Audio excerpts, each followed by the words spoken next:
ओम गजाननं भूतगणादिसेवितं कपित्तजम्बोफलचारुभक्षणम् उमासुतं शोकविनाशकारिकं नमामि विघ्नेश्वरपादपङ्कजम्। बोली गजानन गणपति भगवान की जय।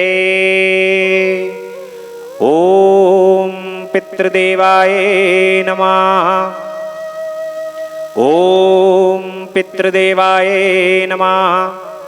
ओम पितृदेवाय नमः। समस्त पितरों की कृपा से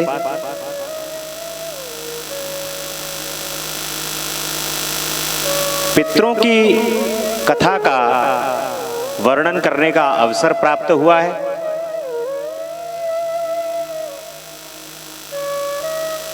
शास्त्रों में, पुराणों में यदि देखा जाए तो शास्त्रों और पुराणों के अनुसार पितृ पक्ष में पितरों की तृप्ति के हेतु पुरातन बहुत से प्रमाण हैं। ये प्रमाण सिद्ध करते हैं कि पितृ पक्ष में पितरों की तृप्ति के लिए श्राद्ध का करना आदि काल से लगातार जारी है। और श्राद्ध पक्ष में जो प्रमाण हमें प्राप्त होते हैं उन प्रमाणों में रामायण में भगवान राम का राजा दशरथ के लिए पिंडदान करना, राजा दशरथ के लिए श्राद्ध करना, ये इस बात का प्रमाण है। एक कथा के अनुसार जब भगवान राम, माता सीता और लक्ष्मण जी गया में थे, उस समय पर माता सीता, लक्ष्मण जी और भगवान राम ने देखा कि श्राद्ध पक्ष आने वाले हैं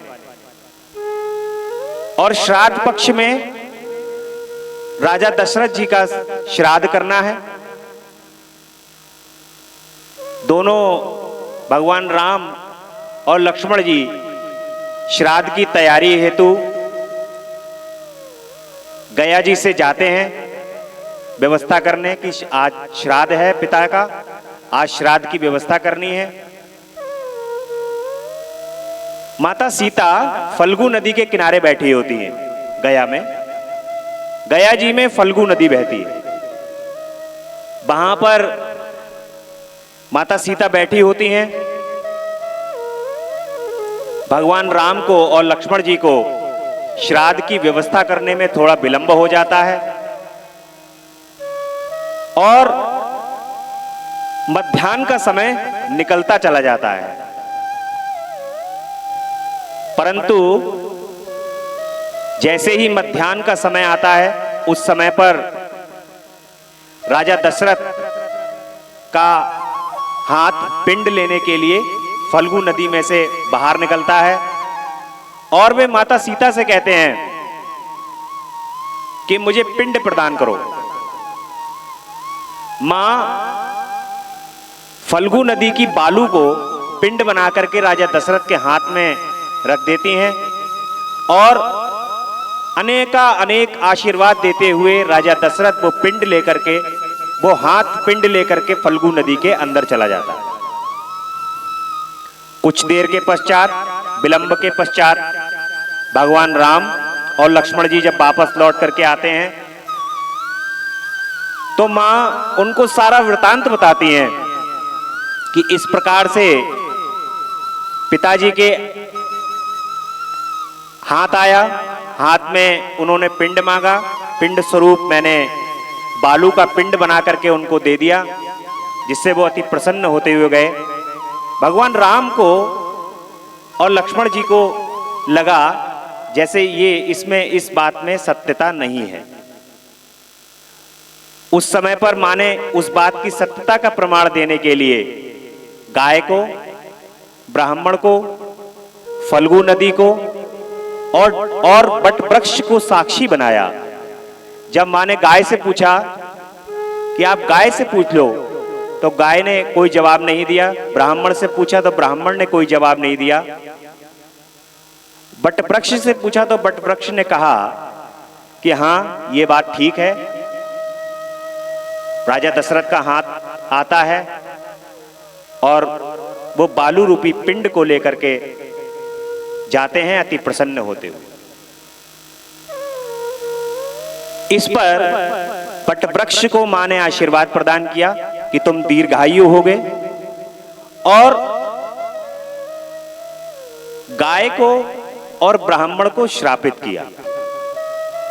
गाय से कहा कि तुम्हारे मुख का कोई पूजन नहीं करेगा, और ब्राह्मण से कहा कि तुम्हें तृप्ति प्राप्त नहीं होगी। इस प्रकार से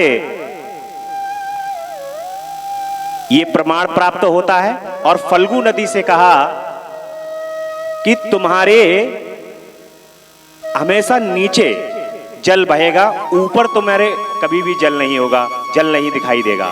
ऊपर बालू रहेगी और नीचे जल होगा।